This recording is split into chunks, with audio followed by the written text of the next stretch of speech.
Hi everybody, my name is Egil. I'm 46 years old. I was diagnosed with Fanconi anemia 30 years ago at the age of 16.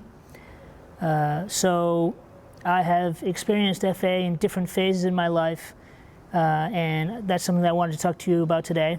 And I wanted to do it while riding around on my bike in Copenhagen. I live in Copenhagen, and the reason why was because this is one of the things that I really enjoy doing. It's a calming space, and we all need these calming spaces when we have a disease like Fanconi anemia.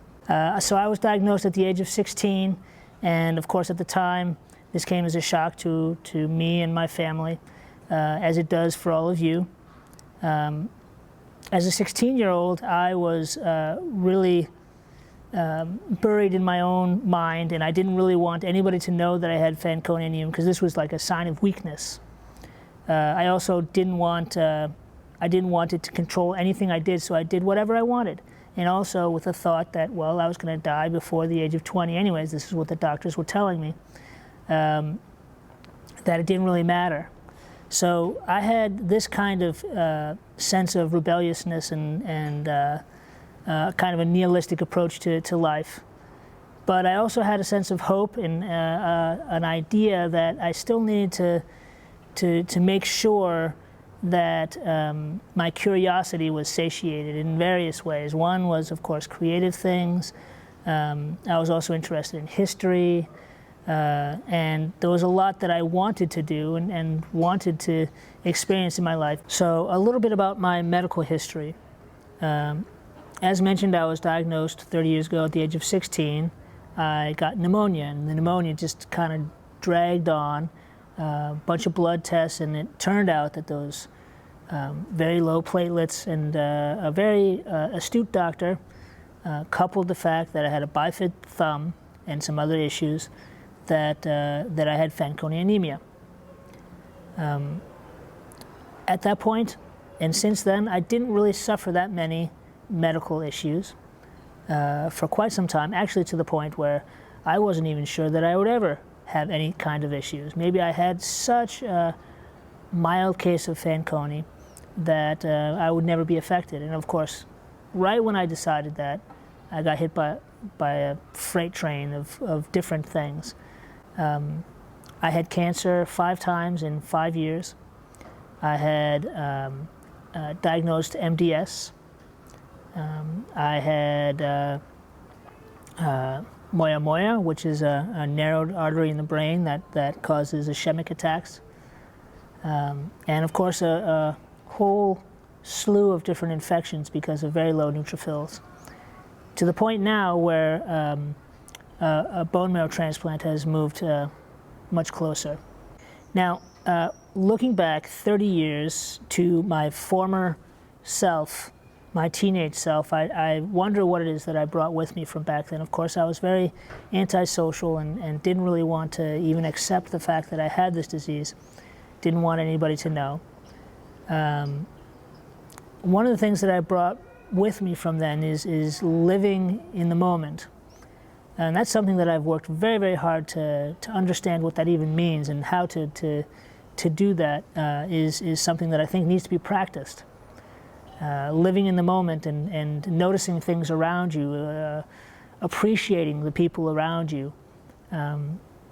Because not just Fanconi anemia patients, but everybody, and we're only here for a certain amount of time, and time is, as far as I'm concerned, the most valuable thing that we have as human beings. Appreciating those things, but also appreciating and having a space where you can be yourself and find some kind of calm. And these bike rides are one of those things. Another thing that I really enjoy is writing.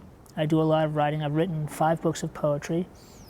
I also play music.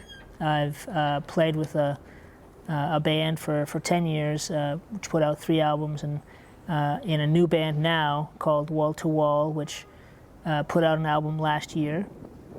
And we're working on our 2nd album. I also work in the film industry.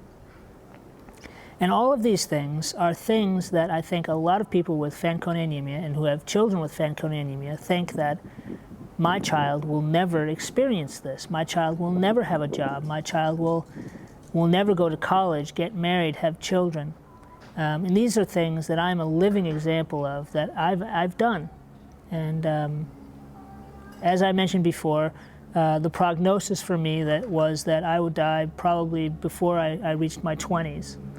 And now, that's 30 years ago. So I have had a lot of life experience. I've had the pleasure of going to college, and I've had the pleasure of going to Denmark. I live in Denmark now, grew up in the States.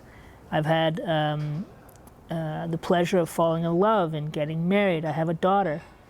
And my daughter, she's 7 years old now. A lot of people have also criticized me for even going that route and having a daughter. But she is my pride and joy, and we have a great relationship, and we've enjoyed our time together for 7 years. If I went back and told my 16-year-old self that I was going to be 46 and living in beautiful Copenhagen and a beautiful wife and a beautiful daughter, I think it would have been a shocker for me back then. And the point is that we don't know what the future will hold. And I've also spent a lifetime trying to turn my greatest weakness into my greatest strength. Turning FA, the whole experience of FA, and all the negativity into something that was more about time and experiencing everything for what it is, the beauty of the moment.